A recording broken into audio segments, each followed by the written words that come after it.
Okay, this video is not scripted. I literally just want to honor my mom on today. So I was thinking to myself, how should I go about doing this? And I'm like, I'm just gonna speak from the heart. And so that's what this video is about. Once upon a time, there was a beautiful woman who met this man, and they got married, and they had this beautiful girl, and that girl is my mom. I'm gonna show you a picture of my grandfather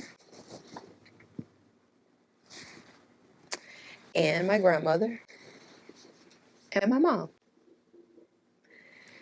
They met on the south side of Chicago, and my grandfather, he ended up passing away when my mom was 2. And so it was just my mom and her mom. And my grandmother never remarried, and so my mom was the only child. So of course, as you know, she was a spoiled, rotten child. And she was not only spoiled by her mother, but she was spoiled by her grandmother, which was her father's mother. So my mom and her mom, they lived in Chicago, and then they ended up moving into my great-grandmother's house, which would have been my grandfather's mother, because my mom's mom ended up getting sick. She had lung problems. And I have another picture of them. This is my mom, 8th grade. She reminded me so much of my niece. And this was my mom and her mom on her 8th grade graduation. And I bet you she was extremely proud of her. So my grandmother was a powerful woman. She spoke life. And I'm going to tell you a little bit more, and then by the end of this story, you'll understand why. So my mom's mother had really bad lung problems, emphysema. So she always struggled to breathe. And my mom told me the story, like one day she was at home with her mother-in-law and she couldn't breathe. So my mother was told to go to the store to get Primatene Mist to help her breathe. And so my mom went to the store. It was like right up the street. So as she was coming back, she saw her mom and her grandmother outside, I guess getting ready to get in the car. And so when she ran to the car, she found her mom, who had passed away. And my great-grandmother, who helped her outside to the car, she said that the last thing that my grandmother said was that Kim is strong and God is going to take care of her. And so on that day, she lost her mom. And she was 14. So now she's 14 years old, and she doesn't have a father, and she's lost her mom, and she has no brothers and sisters, but she has a really good grandmother. Her father's mother is literally like a second mom to her. And so she ended up living with her still, because they ended up moving in prior to my grandmother passing away because of her lung condition. And so she was raised by my great-grandmother. She looked just like my niece on here.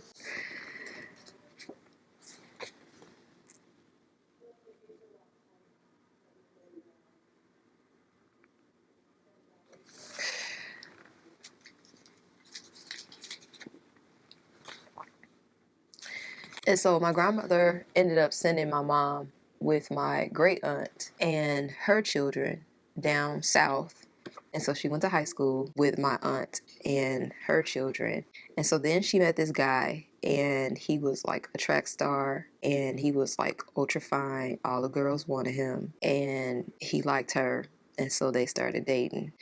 And then, like right before high school graduation, she found out she was pregnant with me. So my mom said that, like all women, when you find out you're pregnant and you're young, like a lot of questions go through your head. You have a lot of decisions to make, yada, yada, yada. Well, she told me that her mom came to her in a dream and told her that I was going to be a girl and that she wanted me to be here. And so I'm here.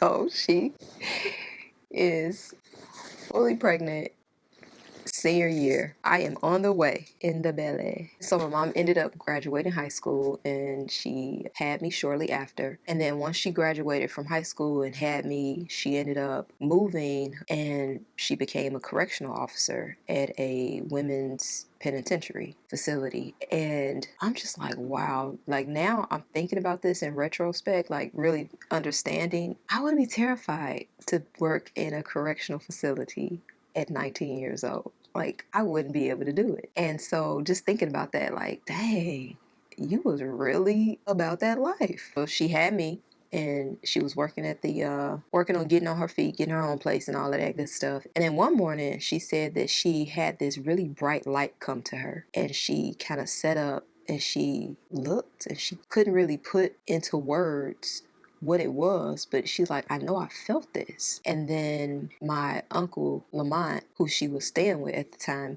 he's not my blood uncle, but like, you know how families be like real close to the point where like y'all related but y'all not, like, but you know, like y'all families are extremely close, they go back like generations.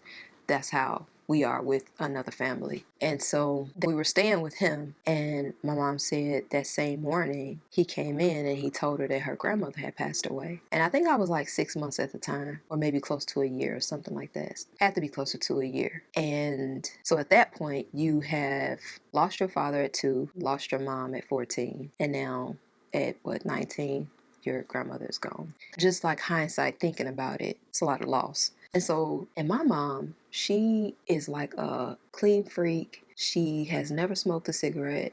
And I'm not knocking anybody's parents that do, but I'm just telling you about my mom. Like, she's never drank alcohol, never smoked cigarettes. She never went out when we was little. She was just always working hard, like always working hard. And the correctional facility to other law enforcement gigs. And then at some point, I think she was just like, I don't want to do this anymore. I want a career, because she ended up working at Sears. That's what happened. One day we went to pick her check up, and I don't know if she worked there long, but I will never forget this day. She picked her check up, and then she got in the car, and then she said, here, you can have this. And the check was like $13. So I was like, thank you. Oh, so after that, she enrolled in nursing school, and that was a lot of work. Like, she was a CNA, so she would work overnight, and then she would be in school all the time. We stayed at a babysitter. Like, we had so many different babysitters, and I think that's why I really have an eye for spotting like what I would change in a house, because some of our babysitters were like really clean, some had really nice houses, and some did not. Some needed some help. And so I was just like, this lady is like a hard worker. Like, she is always working. And we lived in an apartment, so you know, the goal was a house. And I saw her go through nursing school. I saw her work really hard. Like, she used to work 100 hours a week. And I'm not even joking. People used to be like, where your mom at work, at work, at work, at work. Like, she worked so hard. And I remember when I was in high school, I used to always tell people, we moving, we moving, we moving. My mom would get in the house, mom would get in the house. And then like year after year, like, we did it. And then in 2001, she built her house from the ground, and she is still there today. She don't work as much because she don't have to. That amazes me. She raised all her kids, all 3 of her kids. She's never been addicted to anything, and God has always kept her. But that was the last thing my grandma said. That was her last breath, is that Kim is going to be strong and God is going to take care of her. And I never met my grandmother.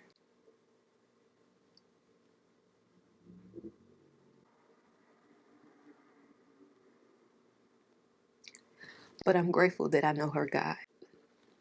And I am so grateful that I have been blessed with a mother that is loving, strong, protective, beautiful, hardworking.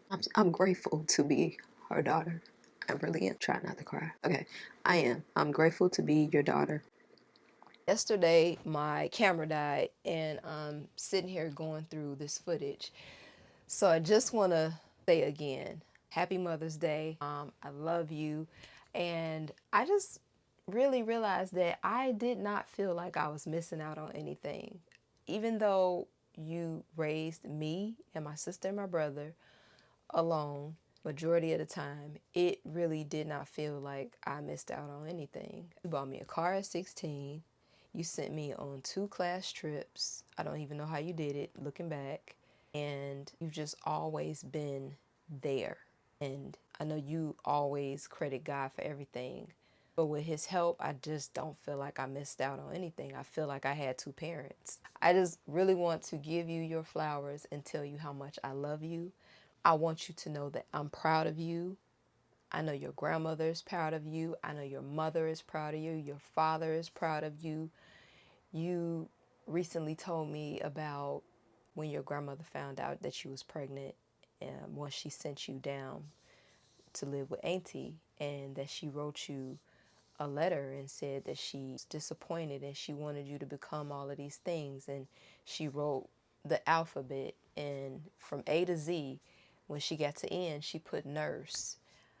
And I thought about that, and it literally brought tears to my eyes, because you are such an overcomer. And even when I told you that I was pregnant, you was just supportive. You were supportive. And now that I'm looking back and thinking like, oh my gosh, I made your grandma so early. My bad. But I just thank you so much for always being my rock, my support system, my everything. And so I know your grandmother will be so happy. I know that she's rejoicing that you became an awesome nurse and that you are an awesome mother. You support all your kids no matter what. And I just thank you for that. I really do. And above all, you've always demonstrated integrity. I've never just really thought about it like that, but you've always demonstrated integrity. There's a lot of ways to get money in this world. There's a lot of ways to cut corners in this world. And you always reference what your grandmother used to say. And I know that she is just proud that you held on to the teachings that she gave you. No matter how hard things get, God is going to make a way. You don't have to make your own way. He's going to make a way. And I wouldn't trade this experience in life with you for anything, because it is these very moments and the experiences that allow one to trust God. And just looking back, I see how God has not only just blessed me in my life, but He's blessed you. He's blessed your mother. He's blessed your grandmother. I see the blessings and I'm grateful for it. And so I'm grateful to be your oldest child. I know without a shadow of a doubt, if I was not your oldest child, I would not be a nurse.